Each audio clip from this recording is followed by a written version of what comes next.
Bonjour à tous, une collaboration entre One Piece et les Jeux Olympiques, un nouveau databook ou encore un chapitre spécial dédié à Sanji, c'est le programme de ce nouveau numéro des Weekly News dans lequel on fait ensemble le tour de l'actualité One Piece.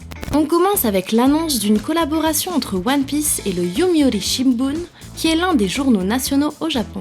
Ce partenariat a pour but d'aider les jeunes japonais qui nourrissent des ambitions sportives et souhaitent se professionnaliser dans ce domaine et les pousser à ne jamais abandonner, tout comme Luffy et son équipage. Le Color Spread, paru avec le chapitre 912, est d'ailleurs une façon de célébrer cette collaboration. Pour être plus précis, à partir du 24 juillet 2018, les étudiants pourront soumettre une candidature personnelle ou une candidature d'équipe. Les sélections se feront fin 2018 et les personnes retenues seront annoncées début 2019. Les gagnants recevront une assistance personnelle dans leurs entraînements athlétiques afin de les aider à atteindre leurs objectifs avant les Jeux Olympiques de 2020. Tous les participants doivent être âgés de moins de 20 ans et avoir l'approbation de leurs parents. Voilà une collaboration qui fait plaisir et qui est totalement dans l'esprit One Piece et sportif. C'est assez énorme de voir que le succès d'un manga peut avoir de telles répercussions.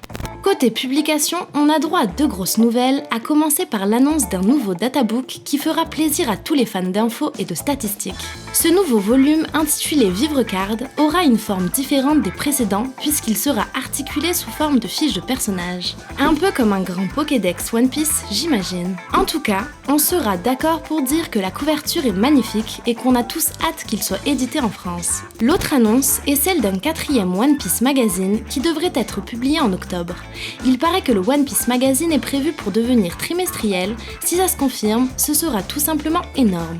De cette façon, Oda pourrait continuer de révéler des infos et des détails qu'il n'a pas le temps ou qui ne sont pas légitimes à inclure directement dans la trame de l'œuvre. Et dans le prochain numéro, accrochez-vous, nous aurons un super SBS dans lequel on nous annonce pas mal de révélations sur Zoro et sa personnalité. Les fans de Food Wars, alias Shokugeki no Soma, vont être ravis.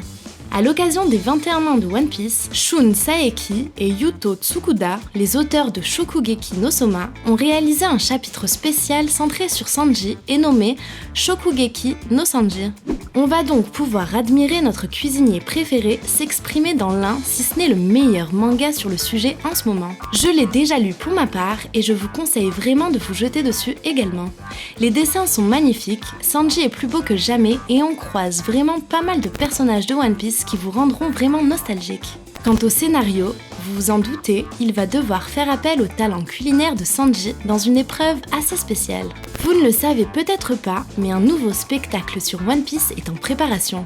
Si l'annonce s'est faite discrète en Europe, on a pu voir d'énormes affiches dans les rues de Tokyo il y a quelques mois. Le casting a été révélé et on peut découvrir à quoi ressemblent les différents protagonistes. Honnêtement, je trouve qu'ils ont plutôt très bien relevé le défi.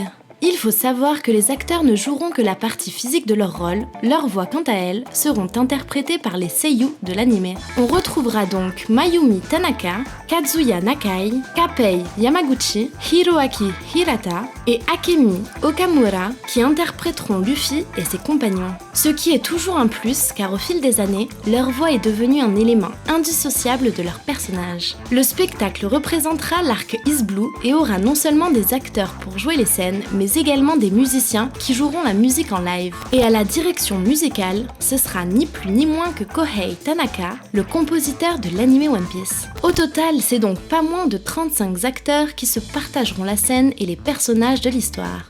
On n'a qu'une envie, c'est de retourner au Japon pour aller voir ce spectacle. Les fans de l'anime One Piece vont être aux anges, il sera désormais disponible sur ADN en simulcast. Vous pourrez enfin retrouver tout juste après sa sortie, votre épisode avec de bons sous-titres et la qualité maximale. Alors si vous souhaitez vivre la fin de l'arc Whole Cake en animé, rendez-vous tous les lundis à 22h35 sur ADN. Les liens sont dans la description. Et enfin, dans les Weekly News, on aime bien vous parler d'objets parfois insolites et le dernier en date est cette série de coupe-papier dédiée aux katanas de Zoro. Les katanas ont tous leur reposoir, ce qui les rend vraiment jolis en plus d'être utiles. À vous de voir si vous souhaitez ouvrir vos enveloppes avec Shusui, Sendai Kitetsu ou Wado Ichimonji. Et dans un autre registre, on retrouve un paquet de Kellogg's en édition spéciale sur lequel c'est Zoro qui remplace la mascotte habituelle. Et le prochain Jump sera aux couleurs du Jump Rock Festival qui aura lieu prochainement au Japon. La couverture est tout simplement magnifique. C'est sur ces jolies images que se finit cette vidéo. Merci de l'avoir regardée jusqu'au bout et n'hésitez pas à liker et partager pour nous soutenir. Quant à moi, je vous donne rendez-vous très vite pour de nouvelles aventures et d'ici là, portez-vous bien. À bientôt sur Olbou Channel.